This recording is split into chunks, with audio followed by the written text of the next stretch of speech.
It all started years ago on a trampoline. I'll do the best I possibly can, and it's just amazing right now for WWE to be standing behind me through thick and thin, and giving it back and making up for all the wrongs.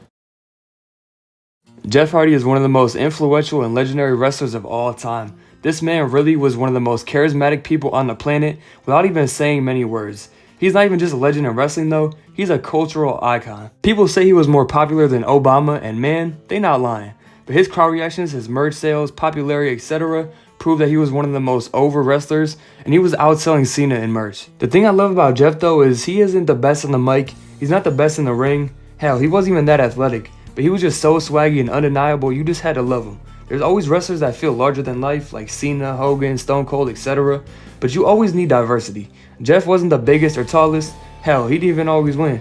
But man, he just stands out and has insane aura. When everybody wanted to fit in and keep it normal with trunks and wrestling boots, Jeff Hardy went the complete opposite route and did this. This guy most likely shortened his life 10 years just to entertain us. And for that, I am forever grateful. But let's take a look back at his career. So Jeff Hardy started off as an enhancement talent jobber in WWF, and his debut match was against Razor Ramon. In 1996, he would team with his brother Matt, and this was the first time we saw this legendary tag team.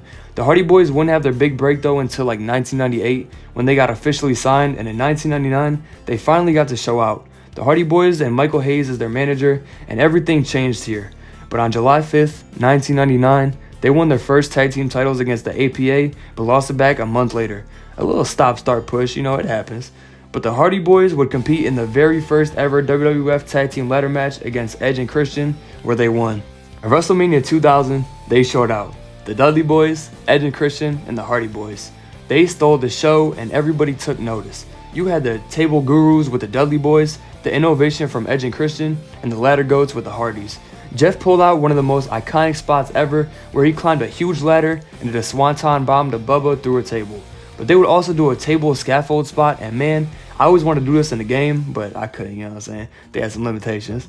But Edge and Christian got the win here, and they won the tag titles. But these guys killed it, man. Like, the whole world was watching. But in 2000, the Hardys would pick up a new manager in Lita. Team Extreme was now born. But their swag around this time was top tier. You could just see so many throwback pictures with Hardys with the bandanas and stuff. It was tough. But Jeff was like 23 at this time, so you know he was putting his body on the line and to the fullest. But don't shrug off Matt though too, he was tough.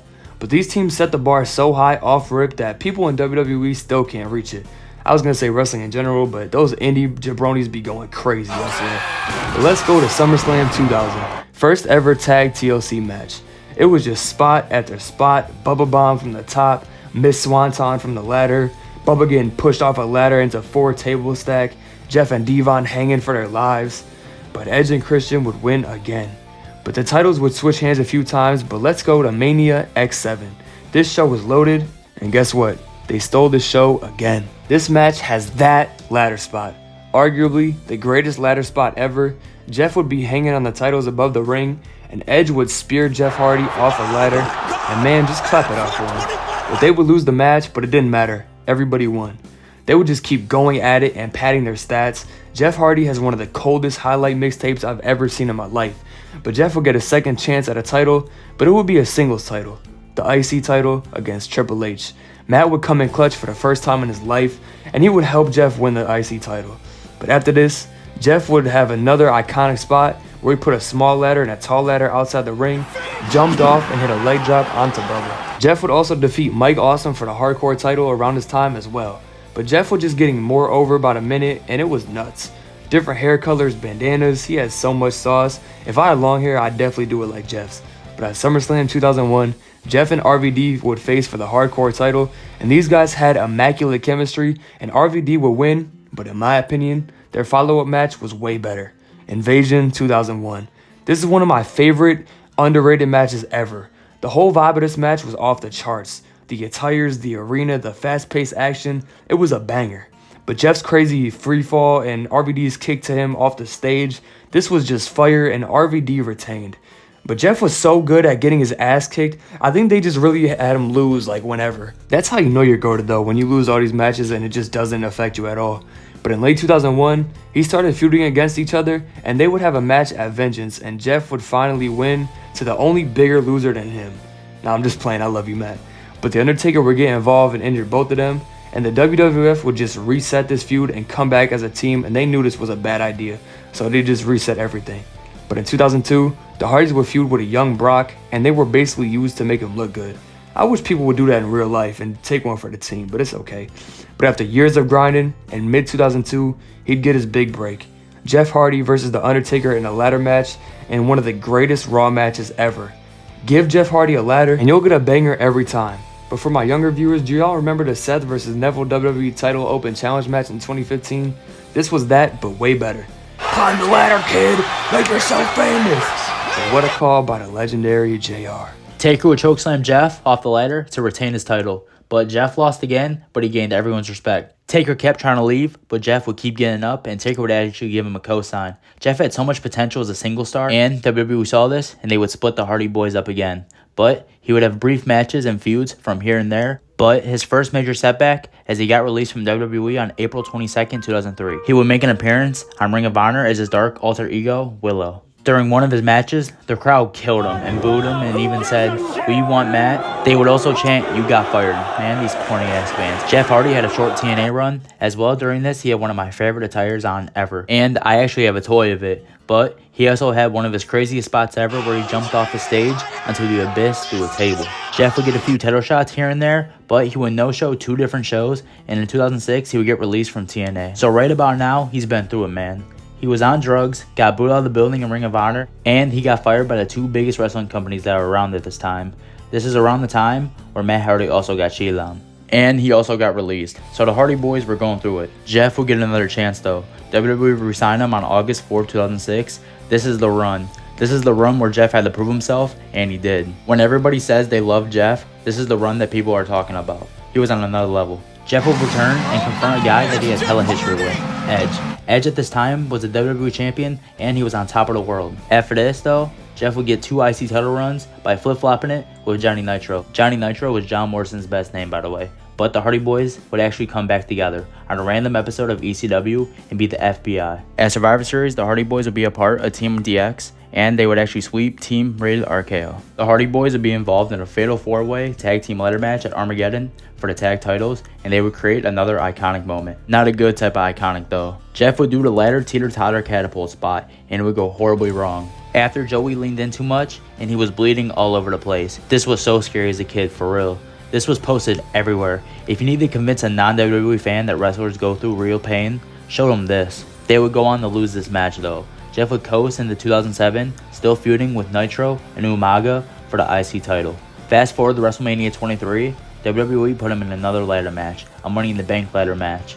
During the match, Jeff would be on a ladder in the ring, and Edge would be on a ladder outside the ring. Ed is a horrible brother. He was begging Jeff to jump. He just wanted to see Edge die at this point, and honestly, I don't blame him. Jeff Hardy would drop the leg, but not as good as my GOAT Hulk Hogan. But what a moment. I'm surprised this man can still walk, for real. Jeff was never the best on the mic, never the most gifted wrestler, and honestly wasn't that big, but it doesn't matter, he was just undeniable. I will also never forget their Cadence Michelle thirst trap video, or when Jeff pimped out Mommy Legs, aka Stacy Keibler. The Hardy Boys would go on then to win the tag team titles. They would win them in a tag team battle royal. They would lose them again, and Jeff would take time off to heal. Jeff was gaining steam though, and hopefully Jeff can just keep it together. Jeff would begin a respectful rivalry with Triple H, and Hardy would actually go on to beat him at Armageddon for the #1 contendership for Randy's WWE title.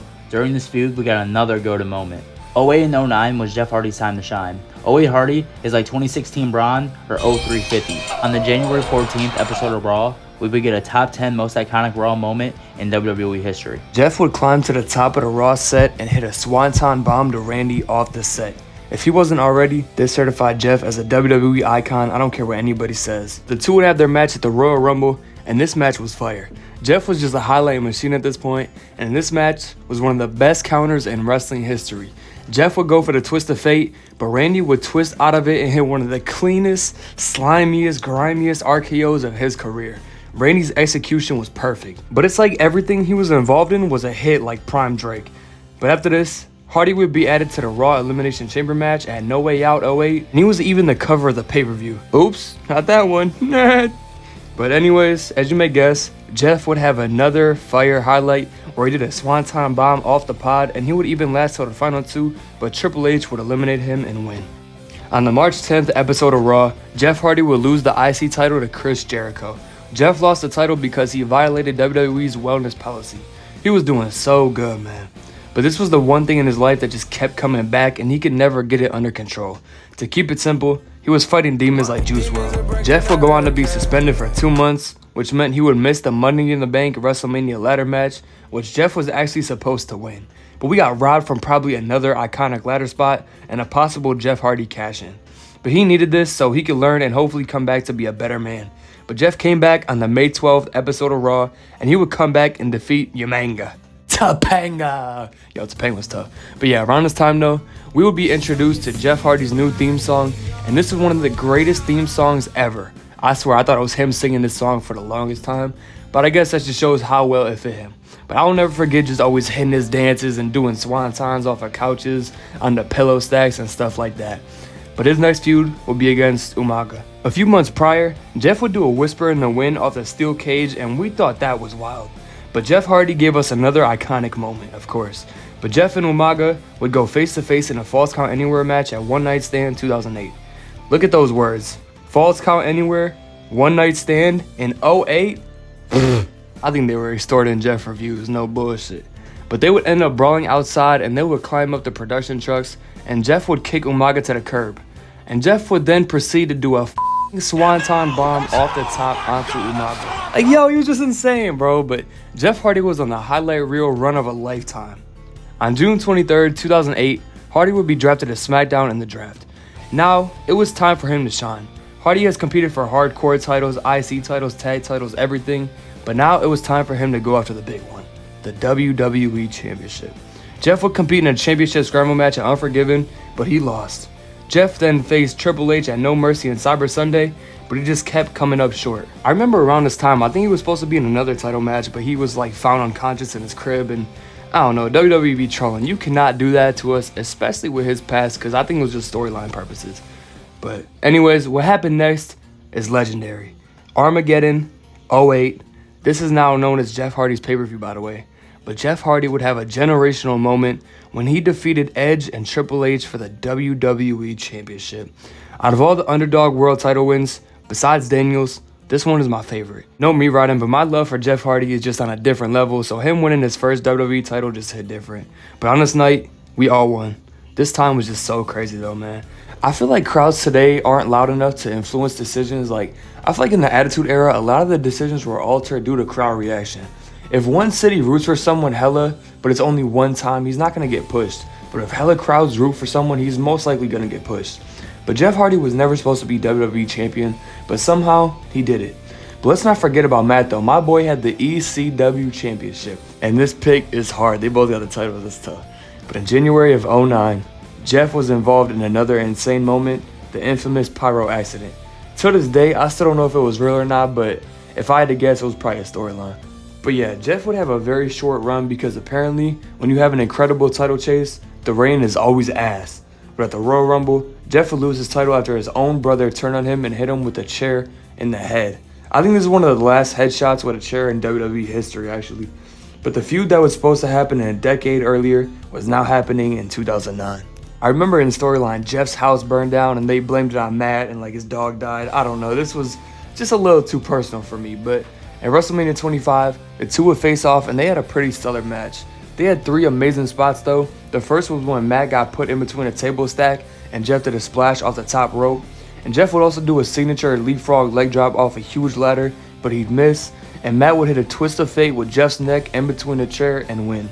I think Jeff should have won, but good match regardless. Matt would also defeat Jeff in a stretcher match where Jeff had a super satisfying swanton on the stretcher, but Matt was up 2-0. They would have a rematch at Backlash, and Jeff won after Matt gave up. But at the end, Jeff would still jump on him, giving him a swanton. This spot was so terrifying, he literally couldn't move his hands. I personally wouldn't take that spot, but this match would end the feud. Jeff would then get into a feud with then World Heavyweight Champion, Edge. Edge and Jeff, 2 guys that used to go back at it in the day, in ladder matches, tag team matches, and now we're both single stars, and they were going to go at it in a one-on-one ladder match. Last year, Jeff was the WWE Champion, and Matt Hardy was the ECW Champion. And this year, Edge was the World Heavyweight Champion, and Christian was the ECW Champion. This view was very interesting when you dig into it. This was a great match, so many innovative spots, in this match. Whisper in the wind of the ladder suplex reverse thing into the sides of the ladder. Barricade bulldog, probably the scariest spot. You could take a free fall ladder spot through a ladder. But they both missed the ladder.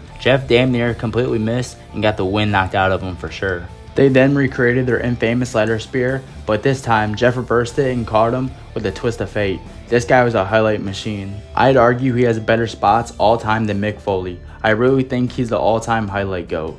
Jeff would then trap Edge in between the ladder and win the World Heavyweight Championship for the first time. Nice guys always finish last though, but CM Punk would cash in his Money in the Bank and take the title right back away. What a scumbag. He basically assassinated Obama in WWE terms. Hardy would get a couple rematches, but he couldn't get the job done. However though, at Night of Champions, Hardy would get it back in blood and get his title back. They would then have a rematch at SummerSlam, and guess what? And another iconic Hardy dive here. Punk is unathletic as hell, but they put on an incredible match. Hardy was just putting his body through hell though. Every match, it was so sad. He basically went down the same route as Kurt Angle. Hardy would legit find the tallest ladder he could. I think he has some Home Depot premium. But yeah, he got a big ass ladder, put Punk on the announce table, and did an iconic swanton bomb through the table. He did all this, but still lost. Punk retained the title. Heartbreaking. And Hardy would get his last chance at the title though, and maybe his last match in WWE, as well as because if he lost, he was gone. Punk and Jeff would have a steel cage match, and Jeff kept fighting and fighting and fighting, but it was no good. Hardy lost the match. This is devastating. Everybody's hero at one point was now gone from WWE. Jeff's body was taking a toll and he needed the rest. On January 4th, he would come back, but to TNA, sitting on the top of a cage like a G. But to be honest, I don't really want to talk about this run. You can't really control a grown man, but you can definitely pressure him. I feel like TNA exploded on him a little bit. Just look at him. He always just looked out of it. He just looked like a robot. They even turned him into a heel. What type of goofy ass wrestling is this? Victory Road 2011. What is this? Grow some damn balls or something. Come on, Audible Ange. Sorry, I just got a little carried away, but I heard from Ange we're not doing an audible, so let's talk about it. Yes, Jeff shouldn't have been drugged up, but you saw he literally looked like a zombie, and you sent him out there to do a match. This whole run honestly just made me sick, and everyone involved just looks like a jackass. Jeff definitely needed to stop doing drugs, but the worst drug he was honestly on was wrestling. Facts, Birdie. But you know his style, and you keep throwing him in extreme matches and stuff like this. Like, jeez, man. But there's a whole episode of SpongeBob where Mr. Krabs keeps making Patrick jump into a box of needles, and that's literally what this is. But he would ride it out in TNA for a few more years, but they would reach a new peak with the Broken stuff. Jeff and Matt would change the game with their final deletion match, and this was like the first cinematic match. But for once though, Matt was absolutely the #1 Hardy boy, and during this time he deserved it. Oh, my bad, I gotta yawn. See, talking about TNA is making me tired. But the Hardys completely carried TNA back then. Like, this was the time where they were paying people to go to their shows, and they were so down bad. I think they were even streaming on Twitch, bro. But they would win the tag titles a few times, but in 2017, their contracts would expire. They would head straight to Ring of Honor and have 2 dream matches with the Young Bucks. The first match, they would defeat the Bucks for their ROH tag titles. The second match was a tag ladder match. On a larger stage, this would have hit different 100%, and I can tell you right now, that match would have been incredible. But the Young Bucks won, and the Hardys' contract expired in Ring of Honor. But the real question is, what was next for the Hardy Boys? It was like Mission Impossible. Come on, it's only 70,000 people, bro. I just want to thank the city of Orlando for being We're happy to be There is one more team involved in this match. What? Oh my! You gotta be kidding me! The Hardy Boys came home in a ladder match, a tag team match, Mania 33. It was perfect. For the first time since 2010, they were back in WWE. Jeff would do another crazy spot as well, as he did a swanton off the ladder onto the bar and put them through 2 ladders, kind of. And they would then go on to win the tag titles as well. But this was really the last time they both were special. They would win some tag titles here and there, and Jeff would win some mid-card titles and have a cringy steel cage match with Randy that I refused to watch, and that's really it. During a house show on December 4th, 2021, Jeff Hardy just walked out. To this day, this is very strange and nobody knows what actually happened. But after this, Jeff got released, and that was the last time we've seen him in WWE. On March 9th, 2022, Jeff would make his AEW debut.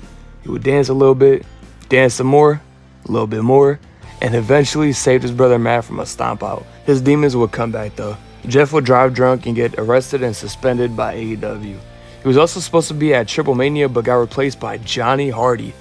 Who the hell is Johnny Hardy? If it's John Morrison, I don't know. I'm not gonna lie. I'm about to look it up. Hold on. Yo, I swear to God, I didn't even know. I'm crying. It's actually John Morrison. Yo, that's awesome. But yeah, though, in 2024, Jeff's contract would expire, and just recently, he returned to TNA at Against All Odds. But there it is, man. I mainly want to talk about his 2000s run because that's when Jeff made himself an icon. I'm telling y'all, though, we need Jeff in the dunk contest. Imagine like a dunk off the ladder. Shit, I'm with it. But yeah, Jeff has his demons, and he messed up a lot, so a lot of people were soured on him. But for me, he's guaranteed in my top 10 of all time. Because guess what? Nobody's perfect. J. Cole type shit. But I've rambled too much. Like, comment, subscribe. I'm about to go watch some SpongeBob. And peace, man.